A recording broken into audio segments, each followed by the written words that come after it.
আসসালামু আলাইকুম সুপ্রিয় শিক্ষার্থীবৃন্দ, টেকনিক ইজি এডুকেশন থেকে সবাইকে স্বাগত জানাচ্ছি।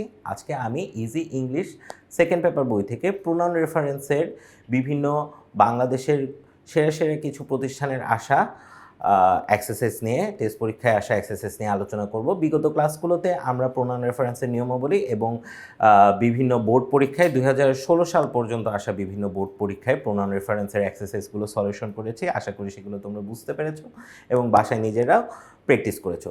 তো আজকে আমরা এই আমাদের বাংলাদেশের কিছু গুরুত্বপূর্ণ প্রতিষ্ঠানের টেস্ট পরীক্ষায় আসা প্রোনাউন রেফারেন্সের এক্সারসাইজগুলো সলভ করব, কিউআর কোড 22 থেকে 24-এর আন্ডারে থাকা। সো কথা না বাড়িয়ে আমরা আমাদের এক্সারসাইজে চলে যাই। আমাদের প্রথম যে এক্সারসাইজটা আছে সেটা হচ্ছে ideal school and college Motijheel Dhaka test পরীক্ষায় এসেছিল এবং এটা সুন্দরবনের মানুষদের জীবন নিয়ে একটা প্রোনাউন রেফারেন্স। সো এখানে রেফারেন্সিংয়ে কী কী ভুল আছে আমরা সেটা আইডেন্টিফাই করার চেষ্টা করি। দেখো প্রথমে কি বলা হয়েছে যে nearly 500,000 people depend on the Sundarbans for there livelihood. প্রায় মিলিয়ন সংখ্যক মানুষেরও অর্ধেক বা অর্ধেকের বেশি মিলিয়ন সংখ্যক মানুষ কিসের উপর ডিপেন্ড করতেছে? সুন্দরবনের, তাদের জীবিকাটা নির্ভর করতেছে সুন্দরবনের উপর। এখন এখানে প্রোনাউন রেফারেন্সিংয়ে কোনো ভুল আছে? না, নেই, কারণ 500,000 পিপল আছে এবং ওই মিলিয়ন পিপলটাকেই দেয়ার দ্বারা আইডেন্টিফাই করা হচ্ছে। সো এখানে কোনো ভুল নেই। Some people venture deep into the forest to catch fish or gather honey. এই লাইনটাতেও কোনো ভুল নেই। এখন তোমরা বলতে পারো স্যার আপনি তো এর আগের ক্লাসগুলোতে শর্টকাট টেকনিকে বলেছিলেন যে সাম, দিস, দোজ, দ্যাট, দোজ এগুলো থাকলে রেফারেন্সিংয়ে ভুল হয়। হ্যাঁ বলেছিলাম, কিন্তু সেখানে এটাও বলেছিলাম যে এই ইনডিফিনিট বা ডেমনস্ট্রেটিভ প্রোনাউনগুলোর সাথে যদি তোমাদের কোনো সাবজেক্টিভ নাউন উল্লেখ না থাকে তাহলে সেখানে রেফারেন্সিংয়ে ভুল হবে। বাট এখানে সাম পিপল বলে দেওয়া হয়েছে, সো এই জায়গাটায় আমাদের কোনো ভুল নেই। So some people venture deep into the forest to catch fish or gather honey. Tigers often attack them. Tigers often attack them. এখানেও আমরা দেখতেছি যে সাম পিপল ঠিক আছে, venture deep into the forest, এখানে আমাদের প্রোনাউন রেফারেন্সের কিছু নেই। টাইগার্স অফেন অ্যাটাক দ্যাম, এইখানেও টাইগারকে মানে নাউনকে আনা হয়েছে, আবার দ্যাম ধারা ওই সাম পিপলকে বুঝাচ্ছে। এরপরে কি আছে? সাম ফ্রিকুয়েন্টলি রেড দ্য ভিলেজেস। এই জায়গায় দেখো এইখানে কি সাম আছে, ওই যে আমি আগে শর্টকাট টেকনিকে বলেছি যে সাম, দিস, দ্যাট, দোস এগুলো দেখলেই বুঝবা যে এখানে রেফারেন্সিংয়ে ভুল আছে। কখন? যখন এদের সাথে এদের কোনো সাবজেক্টিভ নাউনটা উল্লেখ না থাকে।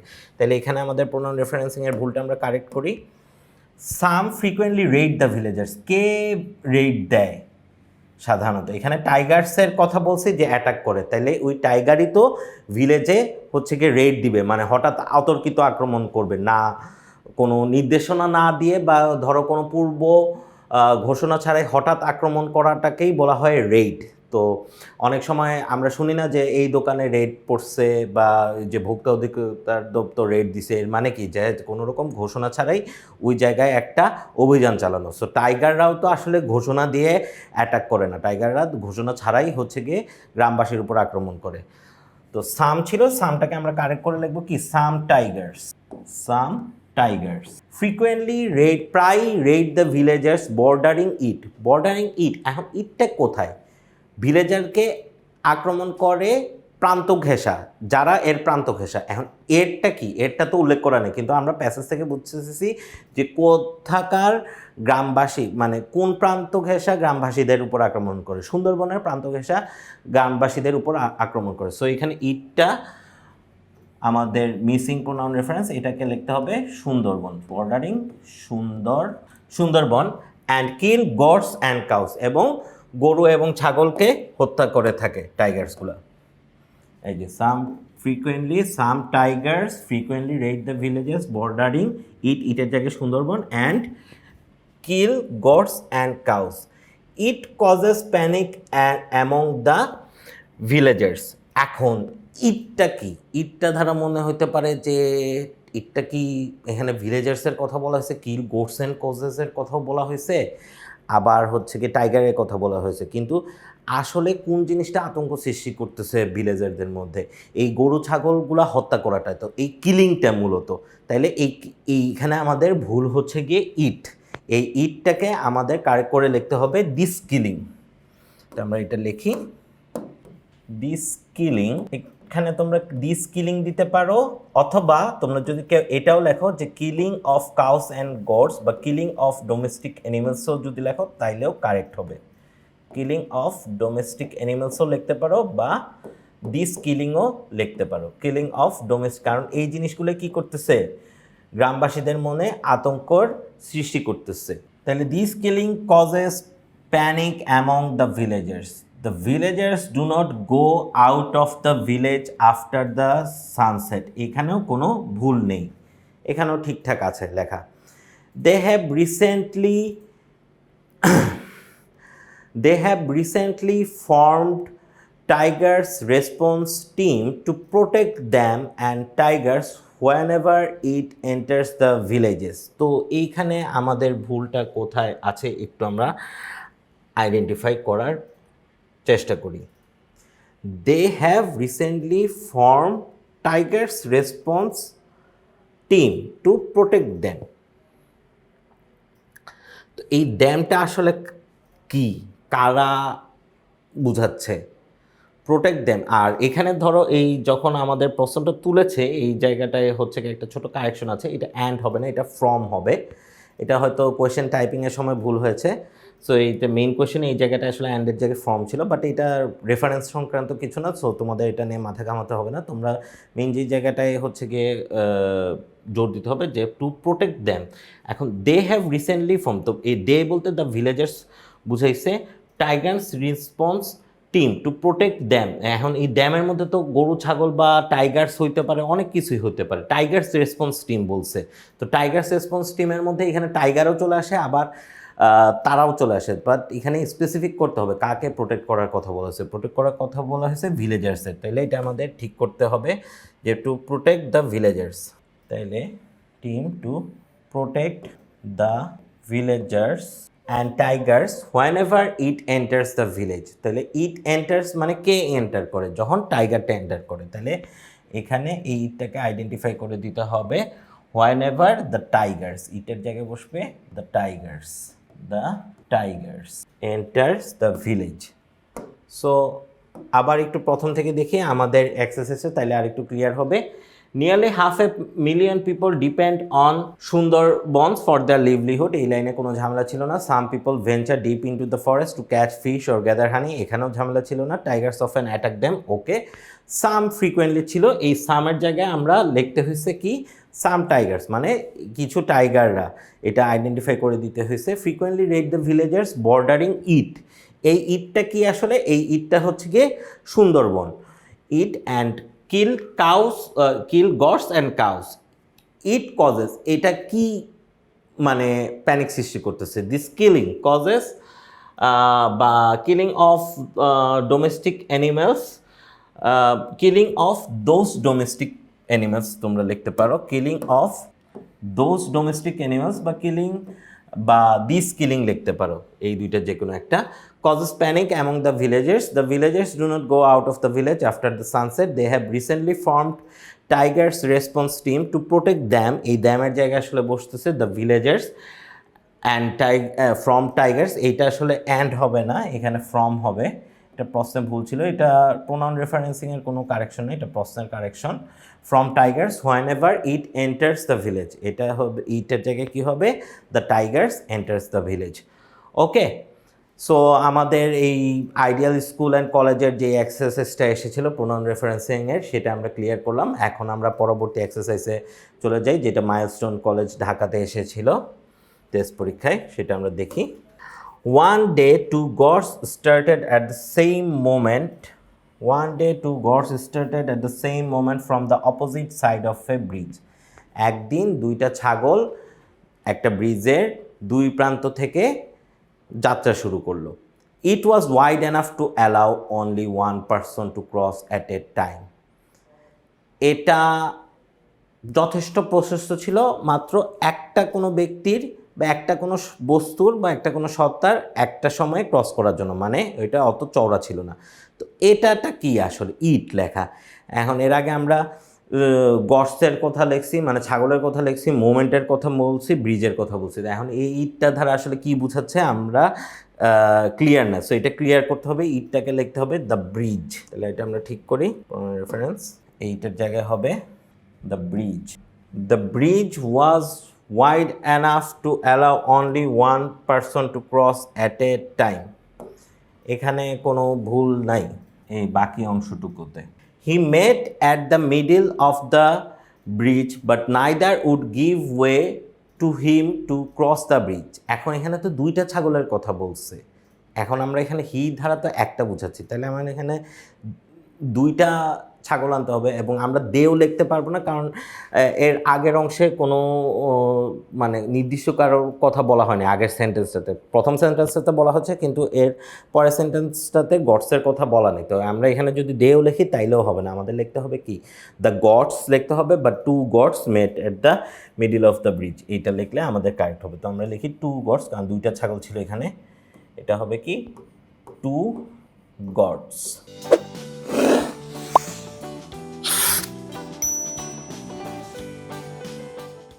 Two gods met at the middle of the bridge but neither would। এখন নাইদার মানে কি কেউই না, তো কাদের মধ্যে কেউই না, তাদের মধ্যে তো খালি নাইদার থাকলে তো হবে না, লিখতে হবে নাইদার অফ দেম। তাহলে এটাও একটা ভুল, এটাও আমাদের ঠিক করতে হবে। এটা হবে কি but neither of them, neither of them, but neither of them would give way to him to cross the bridge। এখন দেখো সেন্টেন্সটা, আসলে আমাদের সেন্টেন্সটা কি হইতেছে, two goats met at the middle of the bridge but neither of them would give way to him. এখন আবার টু হিম হয়েছে, নাইদারের সাথে টু হিমের তো আসলে সংশ্লিষ্টতা হয় না, মানে বলছে দুইটার যে কোনো একটাই অন্যটাকে, আমরা যদি বাংলায় চিন্তা করি সেন্টেন্সটাকে, দুইটার যে কোনো একটাই, যখন এরকম সেন্টেন্স ধরো মিলাতে পারবে না, তখন একটু বাংলা ট্রান্সলেশন করেও চিন্তা করতে পারো, তখন হচ্ছে রেফারেন্সিংটার মিনিংটা কী হবে সেটা সহজ হয়ে যাবে। যেমন এখানে কি লিখছে, neither of them would give way to other, মানে অন্যটাকে। তো এখানে টু হিম লেখছে, হিমটা আসলে যুক্তিগত হচ্ছে না, আমাদের লিখতে হবে আদার। তাহলে আমাদের এখানে রেফারেন্সিংয়ে ভুলটা কি আছে, হিম, but neither of them would give way to the other এই হিমের জায়গা হবে to the other to cross the bridge। he locked horns মানে হচ্ছে গিয়ে মানে এখানে হর্ন বলতে শিং বুঝাইতেছে, বাট লকড হর্নস একটা ফ্রেজ, এটা দ্বারা বোঝানো হইতেছে যে দুইটা দল বা দুইটা গোষ্ঠী যখন একে অন্যের সাথে প্রতিদ্বন্দ্বিতায় লিপ্ত হয় বা সংঘর্ষে লিপ্ত হয়, এই জিনিসটাকে লকড হর্নস বলা হয়। এবং অনেক স্মার্ট ইংলিশেও দেখবা যে হচ্ছে বিভিন্ন খেলার ক্ষেত্রেও বলা হয় যে yesterday Real Madrid and Barcelona were locked horns, মানে হচ্ছে একটা অন্যের মুখোমুখি হওয়া। তো এই he locked horns and fought so fiercely that they both fell down and got drowned. এখন একজন কি যুদ্ধ করতে পারে? যুদ্ধ করার জন্য তো দুইজনের দরকার। তো এখানে আমরা টু গডস আগের সেন্টেন্সে বলছি, হ্যাঁ, এবং একে অন্যের কথা বলছি, তার মানে এখানে একজন সত্তা হবে না, হি লকড হর্নস হবে না, হয়তো হবে কি দ্য টু গডস দিতে পারো অথবা দে লকড হর্নস দিতে পারো। তো আমরা এখানে দিলাম দে, এটা এই হিয়ের জায়গায় বসবে কি দে locked horns and fought so ফিয়ারসলি। তারা একে অন্যের সাথে সংঘর্ষে লিপ্ত হলো এবং খুব তীব্রভাবে হচ্ছে গিয়ে লড়াই করলো, এবং যার ফলে কি হলো, দুইজনই পড়ে গেল এবং পানিতে ডুবে গেল। সো এই এক্সারসাইজের শেষ। এখন আমরা আবার একটু শুরু থেকে রিওয়াইন্ড করি, তাইলে আমাদের ক্লিয়ার হবে। কি ছিল দেখো, one day two goats started at the same moment from the opposite side of a bridge. এখানে কোনো ভুল ছিল না।